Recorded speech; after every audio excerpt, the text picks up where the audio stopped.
Un nouveau point complet, évidemment, dans les prochaines minutes. Avant cela, cette information, BFM TV, un braquage sur les Champs-Élysées, un vol à main armée qui a eu lieu ce matin vers 8h30 dans la banque Milléis. Pour en parler, nous sommes en direct avec Edicide. Merci d'être avec nous. Vous êtes porte-parole du syndicat SGP Police FO. Quelles sont les informations dont vous disposez ? Bonjour à vous. Donc, les informations que l'on a, c'est ce matin, donc aux alentours de 8h30, sur la banque Barclay, en bas du rond-point des Champs-Élysées. Plusieurs individus ont profité effectivement de l'ouverture de la banque pour prendre en otage plusieurs salariés qui faisaient l'ouverture de leur banque. À ce moment-là, donc ils ont mis une affiche pour expliquer que la banque était fermée et ils ont profité, en prenant en otage les salariés sur place, ils ont profité de ce temps-là pour scier et pour forcer les coffres des particuliers donc de la banque.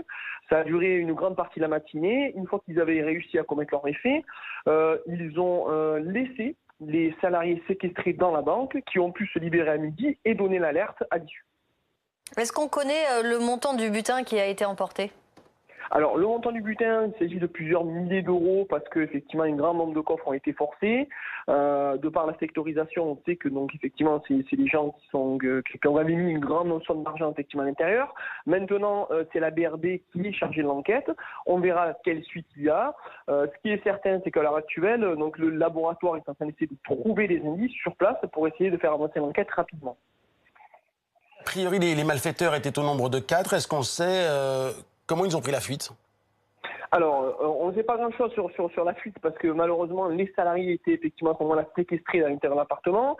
Il y a des caméras de surveillance de la préfecture de police de Paris qui nous en diront plus. Pour l'instant, on a encore alors des exploitations vidéo et l'enquête ne fait que débuter. Pour des soucis de sécurité évidents, je ne vous en dirai pas forcément plus sur le modus operandi. Mais voilà, on en a aujourd'hui. Ce qui est certain, c'est qu'il y a des traces qui vont être faites. Il y a une enquête qui est aujourd'hui diligentée par la BRD. Il va falloir rapidement retrouver les individus.